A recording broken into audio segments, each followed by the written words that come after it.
राहुल गांधी जी ने बिहार चुनाव में लंबी यात्रा की एसआईआर के खिलाफ। क्यों की?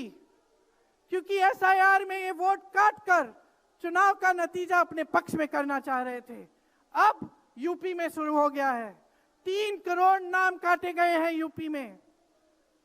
कितना योग्य है ये चुनाव आयोग भाजपा के लिए? ज्ञानेश कुमार, सुखबीर सिंह सांधू और विवेक जोशी, मेरे साथ बोलिए। ज्ञानेश कुमार, सुखबीर सिंह सांधू, विवेक जोशी। ये देश इन 3 नामों को नहीं भूलेगा। ये चाहे कितने भी बड़े बड़े ये कितने भी इंतजाम कर लें इन लोगों को बचाने के लिए, एक दिन इन्हें इस देश को जवाब देना पड़ेगा कि किस तरह से इन्होंने हमारे वोटों का अधिकार हमसे छीनने की कोशिश की, किस तरह से इन्होंने साजिश रची। हर मोर्चे पर ये सरकार विफल है, हर मोर्चे पर। आज डॉलर 90 रुपए का हो गया है। जब 60 रुपए का हुआ था तो कौन रो रहा था सड़कों पे? कौन रो रहा था सड़कों पे? नरेंद्र मोदी जी बार बार कहे जा रहे थे। आज क्यों नहीं बोल रहे हैं डॉलर पे? निर्यात लगातार घट रहा है, आयात महंगा हो रहा है, विदेश नीति फेल हो गई है इनकी।